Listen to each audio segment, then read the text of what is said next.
우리는 지금 사단의 활동에 대해서 살펴보고 있습니다. 사단은 타락한 천사입니다. 이 사단은 영적인 인격체이고 이 인격의 특성은 굉장히 사악하고 악합니다. 사단의 활동 목적은 하나님의 일을 파괴하는 것입니다. 인간과 하나님의 관계를 분리시키는 것입니다. 사단의 활동 목적입니다.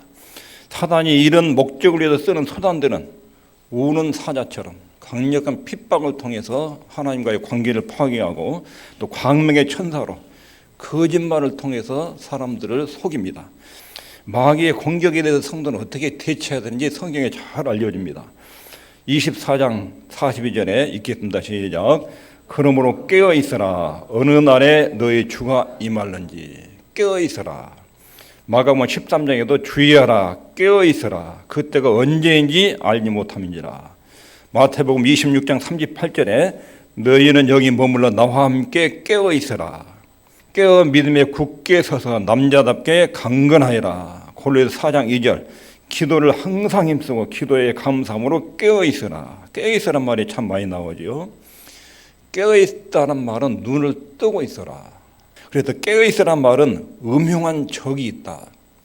적의 동태를 면밀하게 눈 뜨고 잘 살펴봐라. 잠잔다는 것은 눈을 감고 적이 나를 마음대로 쑤시고 파괴하고 공격하도록 방치하는 거예요. 잠자는 거예요. 군대에도 포초가 잠자버리면 적이 쳐들어가지고 무슨 짓을 할 수 있어요. 포초가 바짝 긴장돼서 깨어 있어야 적들의 동태를 파악할 수 있고 적이 들어온 것을 부대에 알릴 수가 있습니다. 그래서 깨어 있으라 이 말은 음흉한 적이 있다는 것을 시사한 것입니다. 야간 포초. 영적인 상태에서 사단의 공격 루트를 눈으로 다 보고 있으면 사단이 내 생각 속에 거짓말을 심어가지고 나를 지금 넘어뜨리려고 하는구나. 거짓말이구나. 사단이 내 마음속에 분노를 지금 일으켜서 하나님과 내 관계를 깨뜨리려고 지금 장난하고 있구나. 사단이 내 마음속에 슬픔과 걱정이나 좌절감을 가지고 지금 나를 공격을 하고 있구나. 눈을 뜨면 보이거든요. 근데 그게 안 보이는 거예요. 사단의 세력이 있다는 것을 감지하지 못하면 영적인 전쟁에서 많은 부분에 실패를 하게 됩니다. 성화는 영적인 전쟁에서 승리할 때 거룩한 주님 모습을 닮아가는데 영적으로 잠을 자면 사단의 공격에 대한 대비를 하지 못하고 마귀의 영적인 전쟁 상태를 인지하지 못하면 이는 패배가 이루어집니다. 두 번째로는 성경을 읽어라. 성경을. 디모데후서 3장 15절에 읽겠습니다. 시작.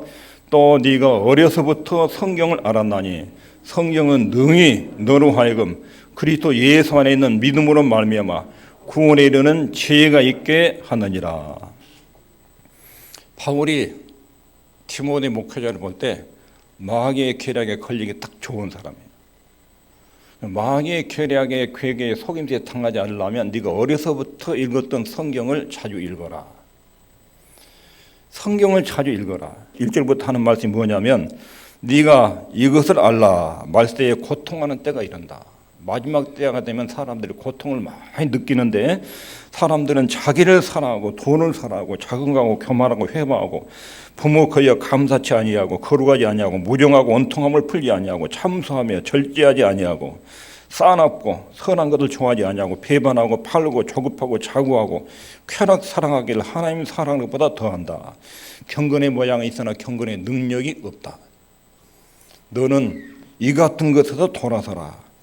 이때는 악한 사람들과 속이는 자들은 더욱 악하여지고 속이기도 하고 속기도 하나니 그러므로 너는 배우고 확신한 일에 거해라. 이것들을 방어를 하려면 성경 읽어라. 성경. 배우고 확실한 일에 거해라. 하나님 말씀을 읽어보면 신약 성경에 마귀가 어떤 방법으로 사람들을 공격하는지 마귀의 공격 전술이 다 나와요. 구약에 보면 사단이 아담과 하와를 어떻게 공격해서 넘어뜨는지 나와요. 욥을 어떻게 공격했는지, 경건했던 다윗이 어느 순간에 어떻게 자빠졌는지, 예수님을 마귀가 어떻게 공격했는지, 베드로를 어떻게 넘어뜨렸는지 성경을 읽어보면 마귀의 계획의 설수들이 쭉 기록되어 있어요. 거기에서 어떻게 대처해야 되는지도 잘 가르쳐주고 있어요. 성경을 읽으면 원수의 세력이 어떻게 우리를 공략해 들어온지를 알 수 있어요. 성경을 읽기를 게을리한다면 마귀에게 패배를 당한 것이다. 성경을 읽는 것이 깨어있는 방법 중에 하나예요. 깨어있어라. 성경을 읽으라는 것입니다. 성경은 마귀가 우리를 공격하는 여러 가지 방법들에 대해서 교훈합니다. 마귀의 음흉한 계략들도 성경에 다 기록해 놓았습니다. 그래서 성경을 읽는 것이 필수적입니다. 성경을 읽는 것을 소홀히 여기면 마귀의 공격에 무차별적으로 당하게 됩니다. 우리는 마귀가 성경을 읽지 못하도록 계략을 쓰고 있다 하는 걸 기억해야 됩니다. 성경을 읽지 못하신 분은 들으시면 됩니다. 하나님 말씀을 늘 듣거나 읽거나 연구하거나 그렇게 하셔야 됩니다. 방어의 두 번째는 성경을 읽어라. 세 번째는 마귀를 대적하려면 기도해라. 기도. 예수님은 친히 기도하시는데 많은 시간을 보내셨는데 기도에서 자신을 견고하게 하나님 아버지와 친교를 나누기 위해서 교제를 나누기 위해서 그리고 기도를 통해서 빛과 교훈을 얻기 위해서 그 주님도 하나님과 늘 기도하는 시간을 가졌습니다. 여기 보면 항상 기도하고 낭망치 말아야 될 것을 기도 안 하면 낭망이 찾아오면 낙심이 찾아올 때는 기도해야 된다는 사인을 읽으시면 됩니다. 모든 기도 간구하되 무시로 성령 안에서 시도 때도 없이 성령 안에서 기도해라. 이것이 마귀를 상대하는 대처 방법입니다. 네 번째는 마귀를 대적할 때 자신을 테스트, 시험해라. 고린도후서 13장 5절에 너희가 믿음이 있는가 너희 자신을 시험해라. 여기서 시험하란 말은 믿음을 제대로 지키고 있는지 내 자신을 스스로 측정하고 따져보라는 거예요. 예수님이 내 안에 계신지 내가 예수님과 지금 동행하고 있는지를 내가 자신이 테스트해보라는 거예요. 테스트. 나 예수 믿는 사람 맞는가? 나 지금 예수님과 같이 살고 있는가? 예수님이 내 안에 내가 그분 안에 살고 있는가? 아니면 예수님과 동떨어져서 내 마음대로 인생을 지금 살고 있는가? 이런 것을 스스로 체크해보라는 거예요. 체크. 자기만 보면 불행해집니다. 또 주님만 보면 자신을 못 볼 수도 있습니다. 자기도 알아야 되고 주님도 알아야 됩니다. 이 두 가지가 필수적인 지식입니다. 마귀는 우리가 깨어있을 것을 방해하는 모든 수단과 방법을 동원합니다. 기도하지 못하게, 성경 읽지 못하게, 자신을 확인하지 못하게, 자기를 과대평가하거나 과소평가하게 이런 방식을 통해서 하나님의 자녀들을 무너뜨립니다. 계시록에 나오는 7교회 중에 라오디가 교회는 자신을 테스트하는 데 게을리했습니다. 자기들의 정체를 몰랐습니다. 자기들을 과대평가한 거예요. 우리는 신앙생활을 잘하고 있다. 건강하게 믿음생활을 잘하고 있다. 이렇게 교회가 생각한 것입니다. 그러나 주님께서 제적하기를 너희들이 영적인 실상을 보아라. 너희들은 비참하고 불행하고 가난하고 눌벗고 허물벗은 모습이다. 이것이 하나님 앞에 너의 모습이다. 자기 자신의 모습을 전혀 감지하거나 테스트를 안 한 것입니다. 나는 영적으로 깨어있는 상태에서 결정을 하고 생각을 하고 행동하고 있는 사람인가? 하나님의 뜻을 살펴서 모든 일을 유심히 보고 생각하고 기도하고 결정하는 사람인가? 내 기분대로 내 욕심대로 내 성질대로 일을 처리하는 사람인가? 나는 기도에 힘쓰고 성경을 잘 읽고 있는가? 내 영적인 실태를 조사해 보라는 거예요. 체크해서 내 영적인 현주소. 마귀는 그 정도면 충분하다. 옆에서 너 일주일에 교회 한 번 가면 충분해. 이렇게 속이는 거예요. 그리고 신앙생활 잘하고 있다고 자부심을 갖게 하는 거예요. 고린도서 후서 13장 5절에 너의 자신이 하나님과 제대로 연결되어 있는지 너 자신을 테스트하고 검증을 해라. 끊임없이 나는 지금 부족하지만 예수님이 내 때문에 십자가에 죽으셨고 나는 그분의 아들로 따르러 산다.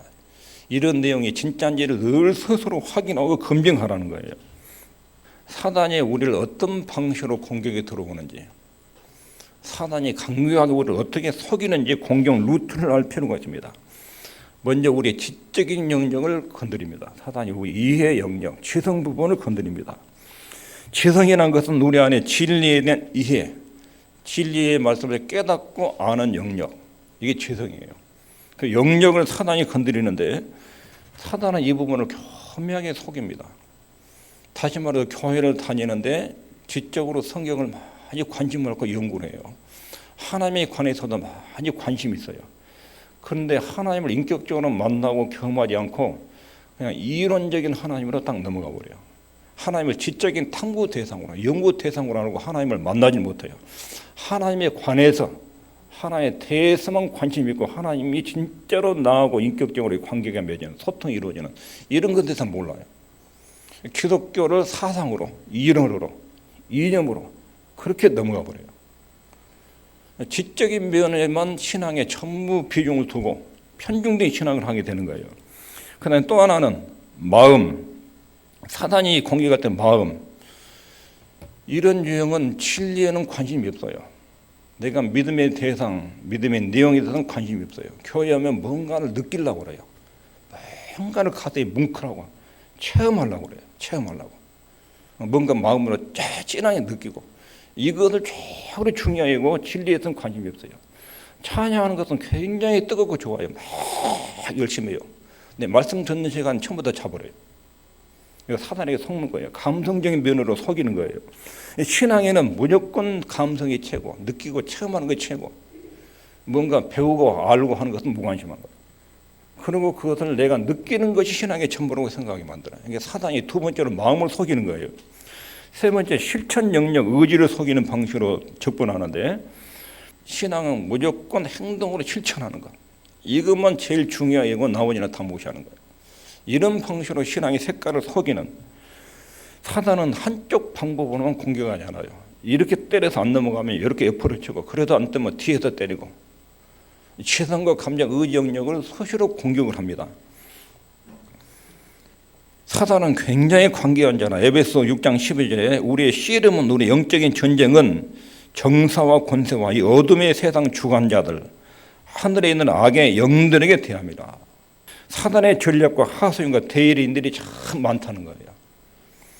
그러므로 우리는 이런 점에서 어떤 방법으로 사단이 공격에 들어오는지 우리의 지성, 감정, 의지 이 부분을 어떻게 건드리는지 지성과 감정과 의지의 영역을 어떻게 헷갈리게 만들어서 신앙을 무너뜨리는지 사단은 지난주에 거짓말로 이단과 사교를 썼는데 우리 인격 부분에도 지성과 감정과 의지를 어떻게 헷갈리게 만들어서 하나님을 제대로 믿지 못하도록 방해를 놓는지 이 경로를 어떻게 이용하는지를 살펴보겠습니다. 여기 가장 중요한 부분은 지성, 감정, 의지, 균형을 잘 이루어야 돼요. 신앙은 하나님 말씀에 대한 이해가 따르고 거기에 대한 감동이 있어야 되고 그리고 그것이 실천으로 이어지고 이게 건전한 신앙이에요. 균형 잡힌 신앙이에요. 그래서 사단이 공격할 때 이렇게 공격을 해요. 먼저 균형의 중요한 문제, 균형. 우리 몸에도 균형이 필요해요. 몸과 마음 둘 다 건강이 필요해요. 마음의 건강은 몸에 영향을 끼치고 몸의 건강 상태는 마음에 영향을 줘요. 몸이 아프면 정신도 마음도 피곤해요. 몸이 건강하면 마음 상태도 정신도 건전한 파장을 받아요. 마음이 건강하면 스트레스의 영향을 안 받도록 몸을 다뤄요. 균형이 필요해요. 몸과 마음에도. 또 육해공군, 나라의 국방에도 육군과 공군과 해군의 비율이 필요해요. 비율이. 균형이 중요하듯이 영적인 면에서도 지성과 감정과 의지, 신앙적 균형이 필요해요. 한쪽으로 치우치면 안 되는 것입니다. 먼저 지적인 면에만 중요시 여기는 신앙을 이론, 사상, 지식 이쪽으로만 접근하고 나머지는 관심이 없어요. 느끼는 거, 감동하는 거, 체험하는 거 이것을 완전히 무시하고 실천하는 것도 무시하고 기독교 신앙을 사상과 이념으로 보는 이렇게 속여보는 게 마귀가. 두 번째는 체험만 중요하게 하는 거, 경험과 체험만 중요하게 하는 거. 이 사람들은 감정에만 관심이 있어요. 알기만 하면 뭐하냐, 실천하면 뭐하냐, 감격이 있어야지, 감격이. 그래서 신앙을 늘 느낌, 체험, 황홀한 체험. 교회를 다닌다 황홀한 체험이었으면 예수를 믿는 것 같지가 않아. 진리를 배우고 깨닫는 것, 실천하는 건 무관심해요. 하여튼 느낌이 어떠냐, 하여튼 교회면 느낌이 좋아요, 느낌이. 예배당에 와가지고 딱 앉으면 벌써 느낌이 좋아야 돼요. 그리고 뭔가가 시원해야 돼요. 뭔가 시원해야 돼요. 마음이 뭔가가 무거운 것이 시원해지고 뭔가 즐거움이 생겨야 돼요. 그리고 뭔가를 느끼고 체험해야 돼요. 환상을 보든지 음성 듣든지 뭔가 막 들뜨는 감정이 있어, 감정. 그것을 신앙의 최고로 알고 그 여기에만 늘 집중하는 신앙생활에 늘 뭔가 황홀한 체험을 찾아서 기도원 요리에 다니고 봉집에 다니고 뭔가 느낌이 막 살아나고 막 황홀한 이것만이 진짜 신앙으로 하고 늘 그것을 추구하는 유형으로 이건 여기 사단에게 속는 거예요. 한쪽에 편중된 신앙이에요. 세 번째는 기독교는 실천, 의지. 교회에 다니면 알기만 해서 뭐하냐. 저렇게 미치광이처럼 막 뛰고 막 얼굴이 천사처럼 저렇게 많이 뭐하냐. 실천이 있어요. 실천. 이 사람은 아는 것, 뭐 느낌 다 중요하지 않아요. 실천, 오로지 실천. 뭔가를 성취해야 되고 약속을 지키는 사람, 정직한 사람, 선한 사람, 이런 쪽에 가장 비중을 두고 도덕적인 사람. 그래서 실천을 중요하게 여기는 사람은 항상 뭔가를 행동을 해야 돼. 행동을. 신앙생활은 행동하는 거, 뭔가를 행동을 해야 신앙이 살아있는 것처럼 느껴요. 그래서 매일 교회에 오면 행사나 프로그램이나 뭔가 행동을 해야 내가 믿는 것처럼 느끼는 거예요. 행동을 해야. 배우기만 하면 뭐하고 찬송만 하면 뭐하고 좋기만 하면 뭐하냐. 행동을 해야지. 섬기고 행동하고 뭔가를 이루어야지. 그래서 이 사람의 신앙주의는 항상 뭔가 활동을 해요. 활동. 그래야 신앙이 살아있는 것처럼 편중하는, 이것 역시 속는 거예요. 성경은 뭐라고 말하는지 서신서를 보면 먼저 인사를 합니다. 성도들 인사를 쭉 한 다음에 그 다음에 믿어야 할 내용을 쭉 설명합니다. 믿어야 할 내용은 지적인 영역이에요. 하나님이 어떤 분이시고 우리 인간을 위해서 어떤 구원 역사를 이루셨는지를 쭉 설명해요. 이것을 듣고 이해를 해야 돼요. 그런 다음에 그러므로 적용과 실천 부분을 쭉 이야기해요. 적용과 실천 부분을. 성경에서 말하는 건전한 신앙은 먼저 진리를 듣습니다. 진리를 듣고 배우고 연구하는 일을 절대로 태만하면 안 됩니다. 찬송에는 그렇게 관심이 있고 막 뛴다. 설교만 하면 잠자버린 거예요. 그건 신앙에 병든 거예요. 정상적인 것이 아니에요. 진리를 들으면 하나님의 진리에는 반드시 감격이 따라옵니다. 감동이. 올바른 진리는 반드시 감격이 있어요. 하나님 나라를 이렇게도 사랑하셨구나. 감격이 따라와요. 감격이. 그리고 그 감격이 따라오면 실천 영역으로 옮겨져요. 행동이 나오는 거예요. 행동이. 이것이 성경적 건전한 신앙입니다. 예를 들면 예수님이 십자가에 나를 위해서 죽으셨다. 이 진리를 깊이 있게 들어서요. 하나님의 죄인된 나를 지옥 가지 않도록 방치하지 않고 아들을 땅에 보내서 그분이 십자가의 죽음으로 내 죄가 처리됐다. 그럼 그 사실이 이론적으로 느끼고 지식적으로 빠진 사람은 감격이 전혀 없어요. 그러나 건전한 신앙은 이런 사실에 대해서 깊은 감동이 있어요. 감동이. 주님이 나를 엄청 사랑하셨구나. 십자가에 죽기까지 내 대신 죽기까지 나를 사랑하셨구나. 감격이 따라오고, 그렇다면 나는 그분을 위해서 충성을 해야지. 내 죄 때문에 그렇게 고통을 당했다면 나는 죄를 피할 때, 죄가 유혹도 들어올 때 십자가에 죽는 심정으로 죄를 거부를 해야지. 이런 결심이 생겨요. 결심이. 바른 진리는 반드시 감동을 받게 하고 그 감동은 바른 결심으로 이어져요. 그것이 살아있는 건강한 신앙이에요. 마귀는 이 세 영역 중에 한쪽에만 편중되도록 그렇게 사람을 속여요. 건강한 신앙은 이렇게 이루어진 것입니다. 성경 말씀에 관심이 없고 신비한 체험에만 막 빠지는 사람이 있어요. 신비한 체험. 성경 공부에는 거기에 따른 진리를 하는데 감동이 따라와요. 감동이 없는 진리. 감동을 받았으면 실천으로 연결되지 않는 감동. 이건 역시 거짓된 감동이에요. 성경적 진리는 반드시 감격이 따라요. 감격이. 그 감격이 폭발력으로 일어나기도 하고 잔잔히 마음에 흐르기도 하고, 그리고 그 감격은 실천적 행동으로 이어져요. 이것이 성경적 진리고 성령께서 쓰시는 방법입니다. 하나님의 의도는 우리를 새 사람 만드는 것입니다. 우리를 그리스도의 형상으로 만드는 것입니다. 그러기 위해서 하나님의 진리의 말씀을 쓰셔요. 하나님 복음이 전달되면 거기에 깨달음이 생기고, 깨달음에는 감동이 생기고, 그리고 감동은 실천으로 이어지고, 이것이 정상적인 신앙입니다. 우리의 구원에는 완전한 균형이 필요합니다. 예수 그리스도를 믿는 소망의 이유를 묻는 사람들에게 또렷하게 할 말이 있어야 합니다. 당신 왜 교회 다닙니까? 하나님이 살아계시고 그분이 나를 엄청나게 사랑하기 때문에 나는 그 창조주를 섬기기 위해서 교회 간다. 내가 믿는 신앙에 대해서 또렷하게 이야기할 수 있어야 돼요. 하나님이 하늘과 땅을 창조하신 하늘의 황제이고 인생의 주인이고, 그분이 죄인된 나를 위해서 아들을 보내셨고, 그분이 십자가의 아들 죽여서 나를 자기 아들로 삼으셨고, 그러니까 나는 그분이 하나님이고 주인이니까 나는 마땅히 그분께 인사하러 가야지. 일주일에 주일날 인사하러. 그리고 그분의 영광 돌리고 그분의 말씀을 듣고, 인간이면 그분을 우리를 만드신 하나님께 마땅히 경배를 드리고 그분의 뜻을 듣고 배우고 살아야지. 뜻대로. 그러게 해서 하나님을 섬기는 것이. 이렇게 또렷하게 알고 그분이 나를 굉장히 사랑하셨으니까 나는 행복하고 나도 그분을 사랑하고 살아야지. 내가. 그리고 무슨 중요한 일을 결정할 때 이것이 하나님 뜻에 맞는지 안 맞는지 살펴가지고 기도하고 생각하고 결정을 하고 내가 인생을 그렇게 사는 것이 내가. 그렇게 알고 감동하고 실천하는. 이건 이제 성령께서 우리를 주의 진리 가운데로 인도하는 방식이에요. 근데 사단은 한쪽으로 편중되게 만들어요. 편중되게. 오늘 말씀을 정리하면 사단의 목적은 하나님과 우리를 꺼내내는 거예요. 정상적으로 하나님과 관계를 맺지 못하고 접근하지 못하도록 방해를 놓는 거예요. 하나님의 일을 파괴하는 거예요. 이게 마귀의 수단입니다. 마귀의 공격에 대한 성경적 대안은 깨어있어라. 눈 뜨고 잘 봐라. 눈 뜨고. 도둑인 사단이 얼마나 간사하게 네 생각을, 네 마음을 휘젓고 다니는데 네 인생의 목적을 얼마나 혼란을 일으킨지 마귀의 접근 경로를 잘 봐라. 깨어있어라. 그리고 하나님 말씀을 부전히 읽어서 마귀가 어떤 놈인지, 어떤 방식을 쓰는지, 어떻게 이길 수 있는지 성경을 잘 읽고 대책을 찾아라. 그리고 기도해라. 자신을 테스트해라. 이것이 사단의 공격에 대한 영적인 반응과 우리의 옳은 태도입니다.